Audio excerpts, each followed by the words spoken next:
Welcome everyone to this community learning number 18. As you already know, this kind of format is where our members share a little bit of their expertise and knowledge with the rest of the community. And today we have the amazing Natalia Ramos, who is part of the cohort number 12. She specializes in empathetic graphic design, brand strategy, storytelling. She has more than 10 years of experience and is the former lead graphic designer for Uber in Latam, and right now is the founder of their agency, which is the Y Studio. Hi, Natalia. Welcome, and thanks a lot for your time. We can start with your presentation whenever you want. Thank you, Janira, for your introduction. And hi, everybody. Well, like Janira said, I'm Natalia. I'm the co-founder, with of the Y Studio. My co-founder is also in the call, Florence. You're gonna see her through the presentation. So I'll get it started. Thanks for being here. And if you are here, it's because you kind of already heard a little bit about what's a why or a purpose, and you want to implement it in your life, maybe or in your brand or in your company or anything. So yeah, let's get started. First, we're gonna see the agenda is gonna be a little bit about myself and how I ended up working with Florence at the Y Studio and why the why and the importance of a why. Then we're gonna see a case study about Amalia Deloney. She was a client of ours. She's a consultant, and I think it aligns pretty well what we do. And then we're gonna do a quick exercise to show you how to find your why. So pretty excited there. Then a little wrap up and then a Q&A at the end. I'm adding this Q&A at the end, but obviously if you have questions during the presentation, please just jump in, raise your hand, and I'll be happy to answer in the moment. So let's get started. So first, a little bit about me. So let me give you a quick snapshot of my journey. So I was jumping around ad agencies, startups, tech. I was even a hiking guide at some point. And I was, during that time, like doing a lot of freelancing. And, I probably was looking to just find what to do with my life, trying different aspects, trying different industries. And, those, those classic professional crises that you constantly ask yourself, like, what am I even doing? Or like, what I actually want to do with my life. So I was in that moment. Suddenly trying in those freelancing moments, Florence, she texted me. She was looking for a graphic designer to help her with a client that she had at the moment. And I was like, yeah, sure, just give me your email. Where should I send you like my quote? And when she sends me like, yeah, just send it to florence@theyinc.com. Suddenly when I like read those two words, like the why, just something clicked in me. And I don't know, like I started feeling, okay, there's something there really interesting, and I want to continue to be there, like the why, right? So I realized that at this time I had been obsessing myself in what I was doing instead of focusing in why I was doing it, right? And I don't know if you've heard of Simon Sinek.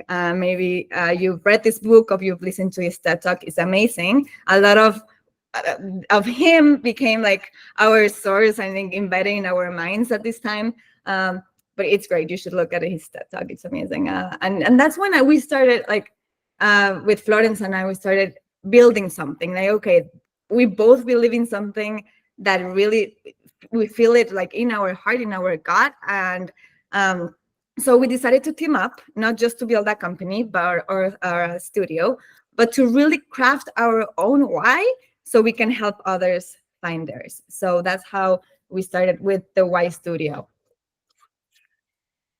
So now a little bit of why, the importance of a why. So that's when I started thinking of, okay, so I need to stop focusing on what I'm doing and start focusing on why I'm doing it, or why I want to do what I want to do. Right. So with Florence and I, we started doing a lot of like research behind it, and we basically end up with super basic stuff. So why finding your why is so important, right? Your why, and you probably already like know this, obviously, but it's like a driving force, right? That keeps you going even when you want to stop. It's that like last impulse that it's going to give you that last like push when you are feeling a little down, a little, or things are getting a little tough. That why it's going to push you forward, right? That the also like a why or a purpose, it's going to help you maintain your focus without losing sight of who you are, what really matters, and your values. It also helps you ignite your passion and pursue your dreams. It empowers you, live life the way you wish it to live, and it helps you connect with others like you, which is really important also, like connection, right? That perhaps shares a similar purpose or driven by a similar passion. But how does the why really look when we talk about brands, right? And most of us are here because we're consultants, or we want to be consultants, or we have a company, or we own a business, and we have to learn how to transmit that why that I have, but like in a broader way, right? So we read this book. It's called Obsessed by Emily Hayward. She is a co-founder of Red Antler. It's a branding studio. It's an amazing branding studio in New York. And in this book, I really recommend it if you're really into this. It's amazing, and it's really interesting because she talks about how to like fall in love, how to make people fall in love with brands. And it's not just because of the product, but because they connect. And we're going to talk about that later, right? But for her, a purpose is not just a buzzword. It's like really the foundation of an enduring brand. And we're gonna around in her book, she talks about different things, but mainly they simplifying these 5 things that we think it's very important to understand while you're applying your why or your purpose to your brand. So the first one is a guiding principle, right? So a purpose is the brand's North Star. Basically, it's what guides every decision from product development to marketing strategies. Like it ensures like all actions are aligned with the brand's core mission, creating a cohesive and authentic, like very like a brand experience, right? It's whatever where everything starts and guides everything. It also sets a differentiation. So I don't know if you've noticed, we live in a world so polluted of brands and advertising and products and everything where you go. There's so much already going on. So what makes you stand out? Having a clear purpose, right? Inside like all that crowd, it really resonates with the consumer's value. So if you go back and we think a little bit of like in the pandemic, right? I started thinking myself, what actually I was consuming and what products I was buying, I was getting. And that made me think like, okay, I don't like that type, like this brand is doing this, or I really like that this brand is doing that. And that made me realize what I was consuming. And I was even like I even wanted to pay a little bit extra just to be aligned to that brand and to those values, right? So at this moment, I started already like understanding like my values are the same as that brand, and I want to be part of that brand, not only because of the product, but because of what they believe, right? So that's a huge thing for the why differentiation. After that, like I was saying, like it creates an emotional connection, right? So let's say, I don't know, a water bottle, right? It's not just buying a water bottle.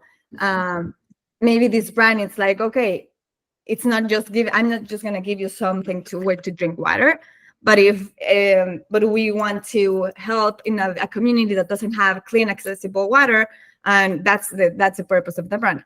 I'm even like, I will pay a little bit extra for that bottle just so this company can help give accessible water to communities that don't have, right? So that's having an emotional connection with me. Yeah, I'm having water in a bottle, but it's doing something extra that it's making emotional connection with me.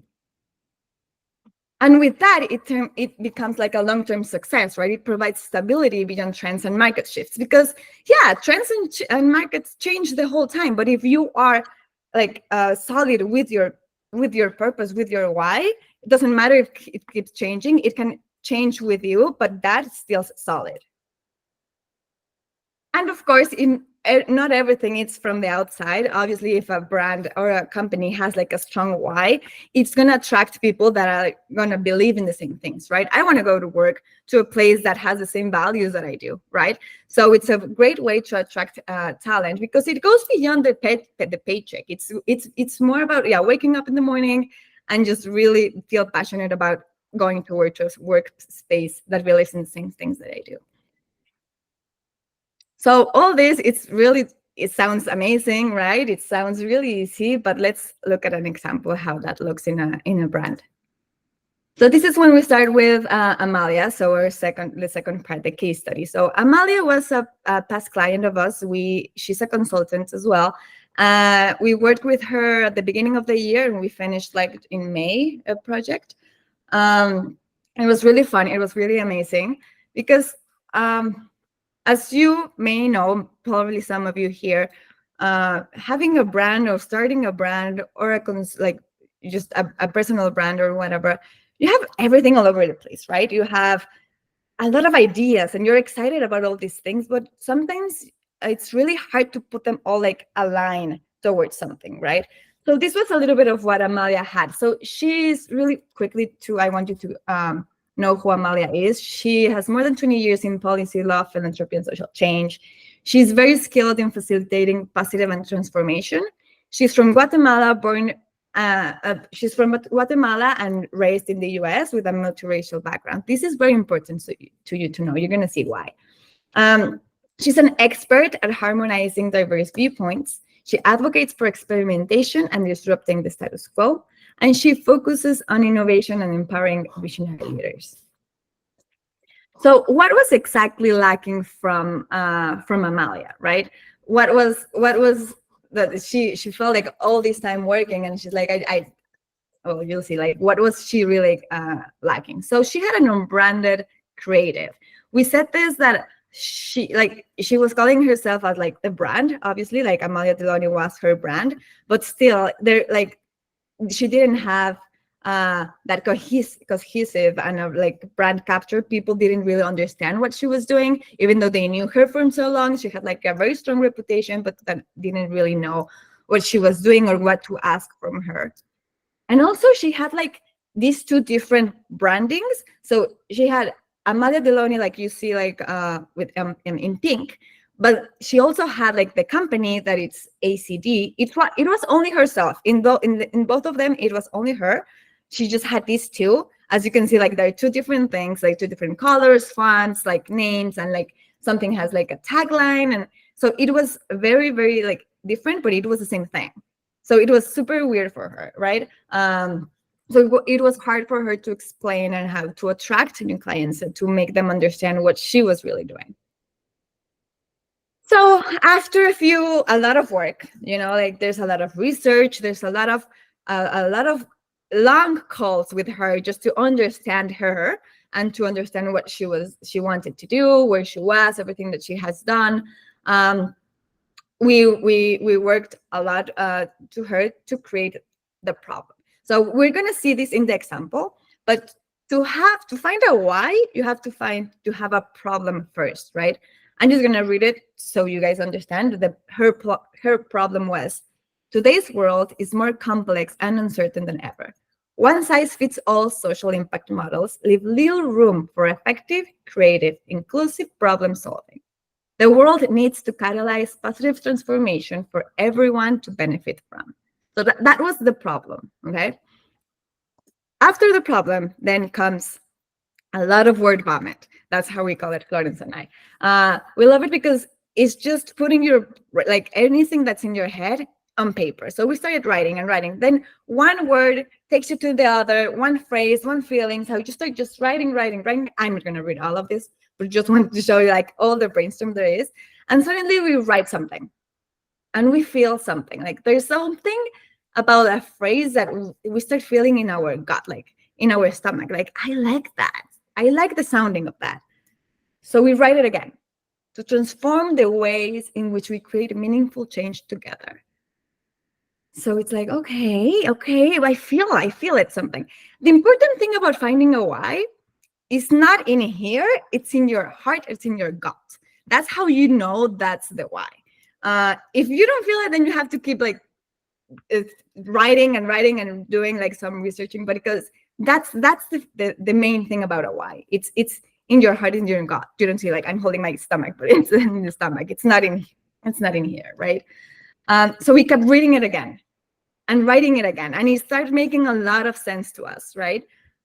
Suddenly, yeah, we presented to Amalia, and she's like, yes, that's it. Let's go from it. So from there, we started implementing everything. The why again, to transform the ways in which we create meaningful change together. Very important about the why that I forgot to mention. A why doesn't explain your services. Like it's not, you're gonna read and you're gonna say, oh, I don't know what this person do, right?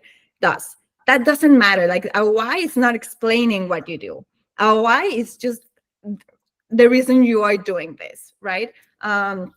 So it's really important. It also like if Amalia changes her services, it doesn't matter. Like she can completely change what she does, but while if her why keeps the same, it's a solid thing. It's still there. That's why she's doing it, right? So it doesn't matter if she changes industries or anything. Like the why is still there. So once we found the why together, the rest just simply follows, right? So we at the beginning we thought the name was going to be Amalia Deloney. We realized after finding the why that it's going to be better to have her called Point A Studio. Obviously, with a lot of research and like a creative process behind, we decided to change the name, being A, like a point A, like when you start, and also A because Amalia, like there's a lot of thinking behind this, but this is the logo we ended up doing. This is a little bit of how she started showing herself, how she started like talking to. We created her brand pillars. Then this is a little bit of a look and feel of how the visual like that we started creating. So if you can see, the colors are very bold. The fonts we chose are very specific.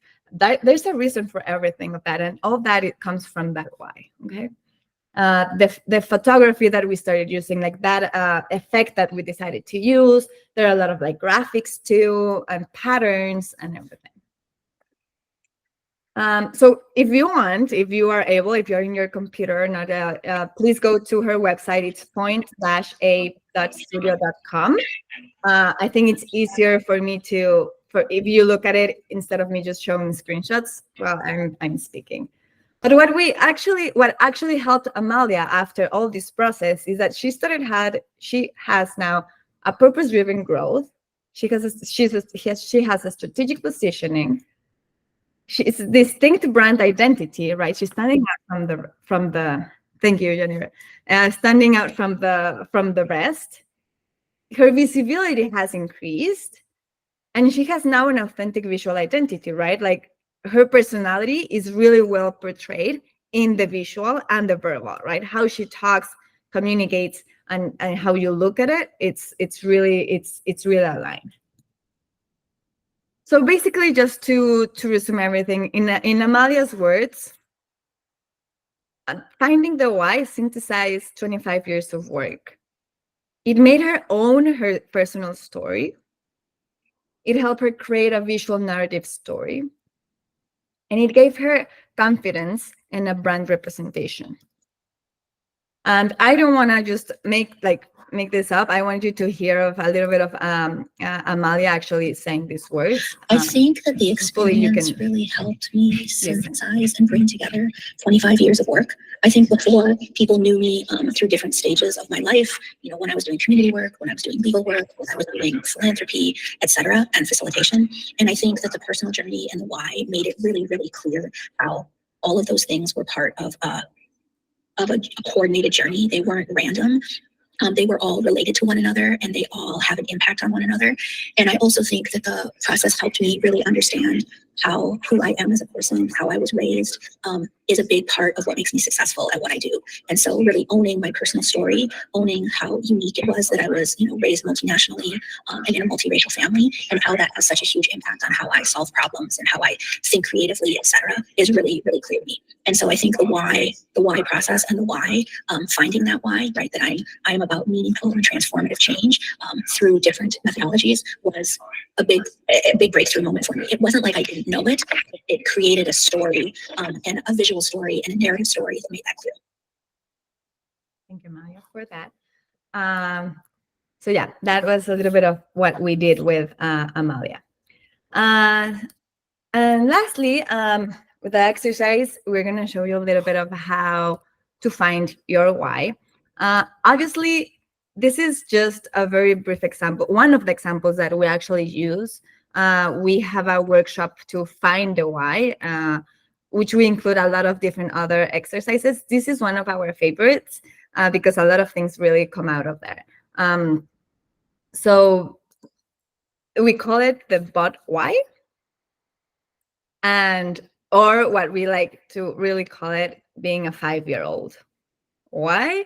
Because if you know a 5-year-old, or if you are close to a 5-year-old, they're always asking, but why to everything, right? Until you run out of ideas of what to answer and you're just like making things up. Well, that's what we should be doing here. So first thing, identify the problem. Like we saw in Amalia's example, we start by identifying the problem of the company or yourself. The one that you want to solve. It's very important to write the problem and not what you're solving, right? It's really common. We have clients that in this phase, we ask for the problem, and the first thing that they come up with is, I'm going to bring back the example of the water bottle, but they say usually, the problem is that we are going to give accessible clean water to communities that don't have. It's like, okay, no, that's a solution, right? The problem is there are communities that don't have accessible they don't have clean water, or they're not accessible to clean water, right? That's a problem. And that's what it should be written in this part. Then ask, why does that matter, right? And that's going to be the first, okay, that's a problem, and why is that? Why does that matter? Why that problem matter? And it's just beyond the surface level answer. Then in this third part, the third step, we're gonna dig deeper, right? Here's when it gets interesting, and here's when we want to bring our 5-year-old digging deeper. Like, but why? But why does it matter? As you dig deeper, you begin to move from functional reasons to more emotional reasons, right? There's a saying that sometimes you're gonna end, like, it's gonna end because every question, every problem ends up with, because we're all gonna die.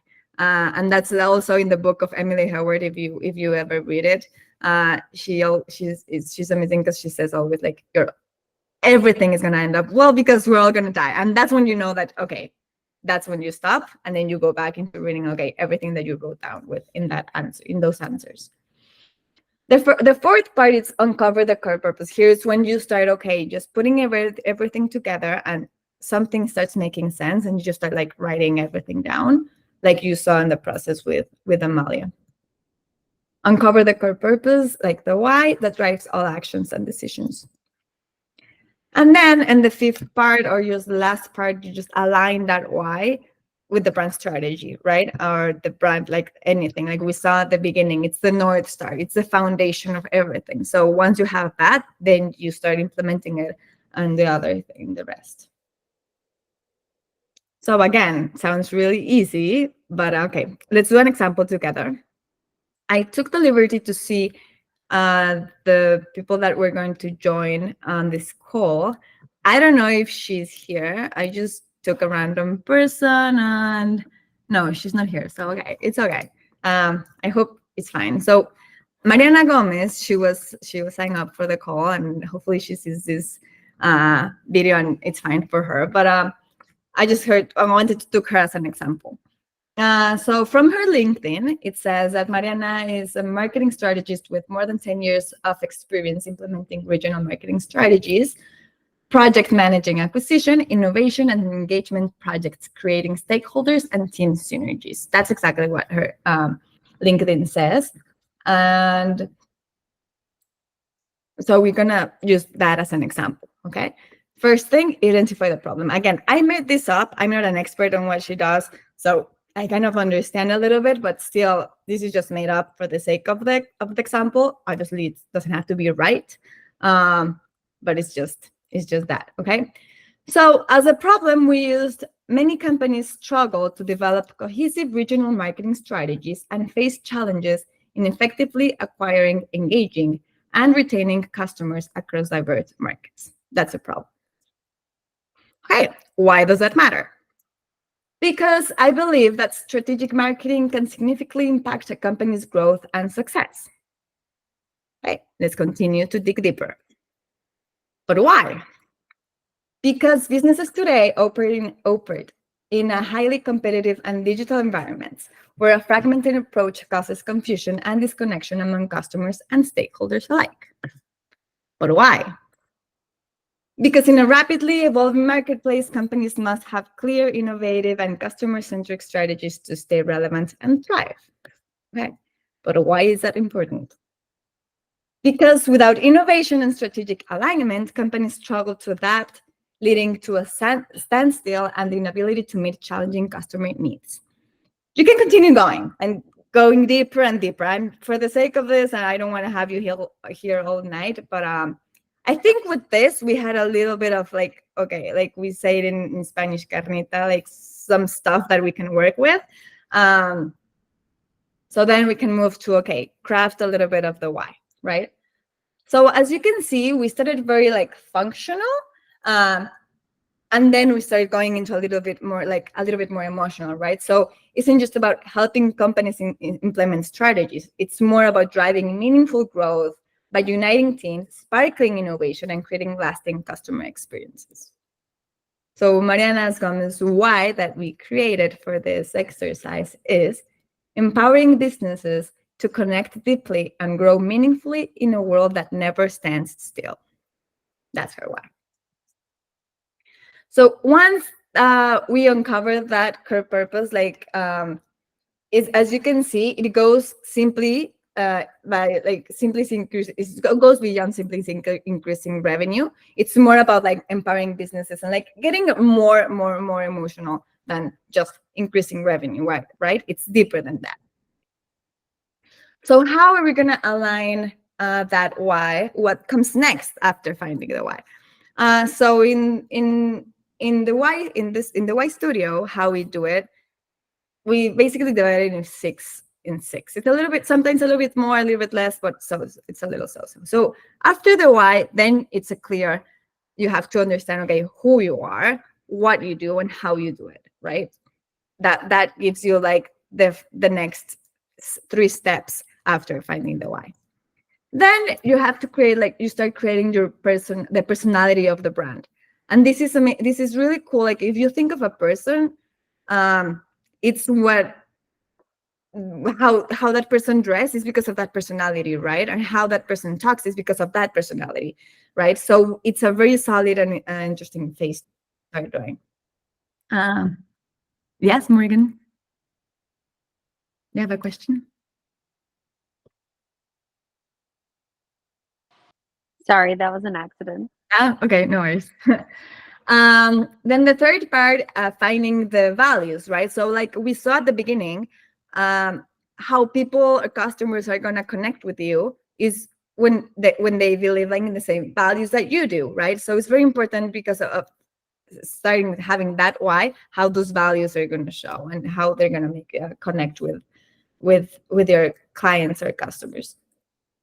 Then the manifesto. This is like one of our favorite parts because this is when you can expand with your why. So the why is just a small phrase, right?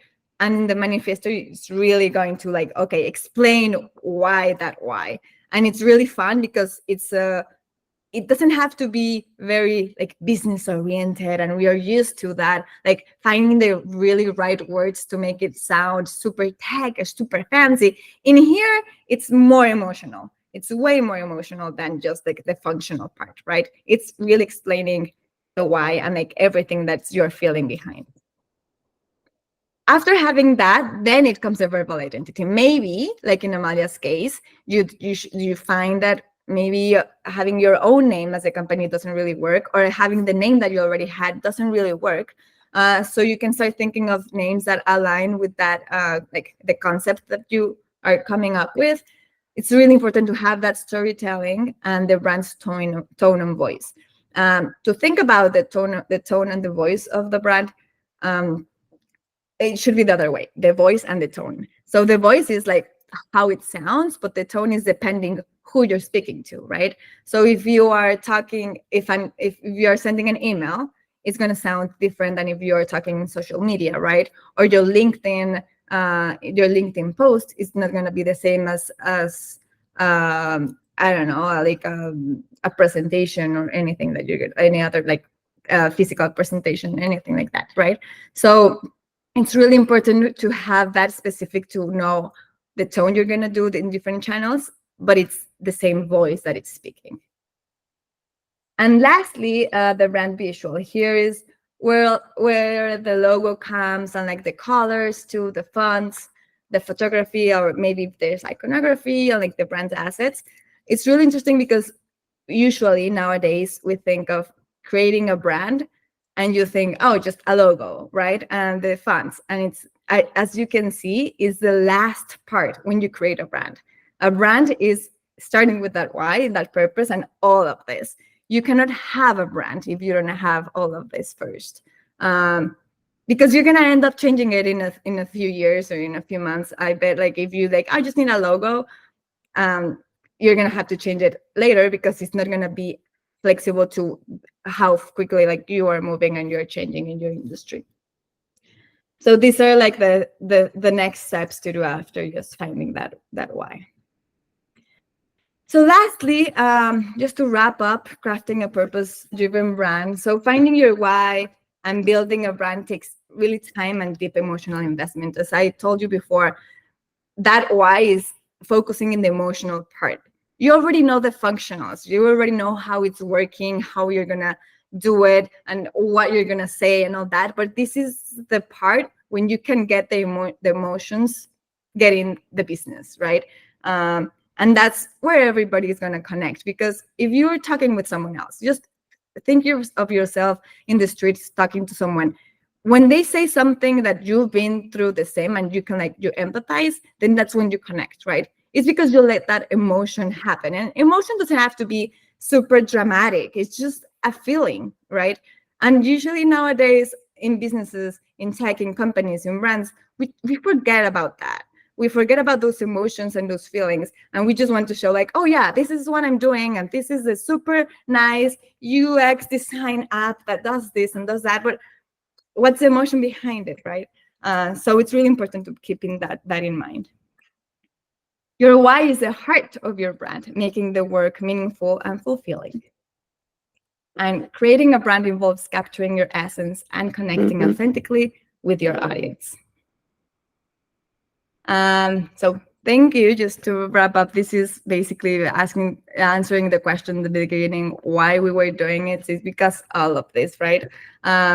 We want to help brands really stand up and they're doing something about just not being one more, right? We want to help brands really achieve and help them to find their why and make this world a little bit better by existing. So if you have any questions, that's my email, that's my WhatsApp. You can take a screenshot of this if you want. And that's also the website of the studio, the Y Studio, and the Instagram. But yeah, just feel free to reach out if you think about a question later on today. That doesn't have to be right now or tomorrow or any other day. We are open to chat anytime. And I'm just going to open a little bit for Q&A if anybody has any questions.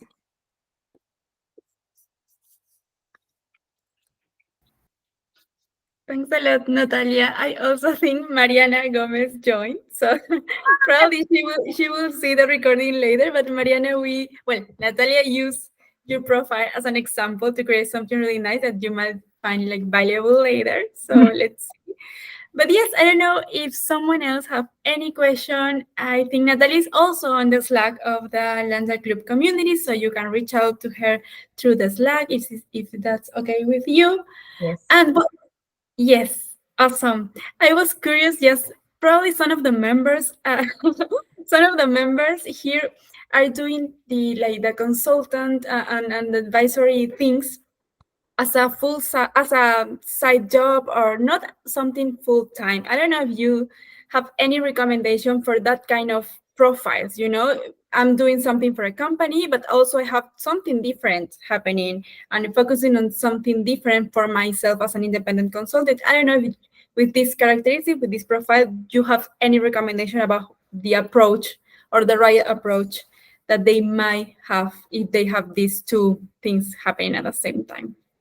Yeah, I mean, it's not exactly my case because at the end, like in the consulting part, I'm also doing it in the Y a little bit. So I understand it's basically the same, right? But if you're doing, like, if you're in a workspace that you feel is a little bit different from what you actually do, I mean, at the end, that purpose of you working there, I mean, I hope you're happy there and you go there, like, it encourages you to be there. If not, I'll ask you to just question yourself again, like, why am I doing this? But really just, they might seem like different reasons or purposes, but at the end, it's because, I mean, it has to be like aligned to the same root, right? So yeah, if maybe it's easier if you try to do this exercise for yourself, and then you will understand, and maybe you can implement that at your workspace too. And you're gonna maybe find out stuff that you didn't know before. But if you do this exercise for yourself, maybe you can implement it for your workspace too, and maybe also like adapt it to your consulting career as well, to like in Mariana's example, as it might help you to get that North Star and that like starting point to move forward and do it for what you're doing in their other job as well. I don't know if that answered. Yeah, awesome. Thanks a lot. Well, I don't know if anyone else has any question. Of course, if later something came up, you can reach out to her directly. I will share the recording also on Slack and on social media. And I don't know, Natalia, if you want to share the presentation, but well, it is recording, so probably you will also have access to that presentation. Yeah, I have it in PDF. I can send it to you, Junior, and just you can share it with whoever wants it. Awesome. Yes, that would be great. Well, I think that's everything for now. I hope you can join in the next session. And thanks a lot, everyone, for joining. Muchísimas gracias por conectarse. Y pues nos vemos muy pronto. Gracias, Natalia, por todo tu tiempo y compartir tu experiencia con nosotros. Gracias a ti, Janina. Thank you, everybody, for joining us. Ciao.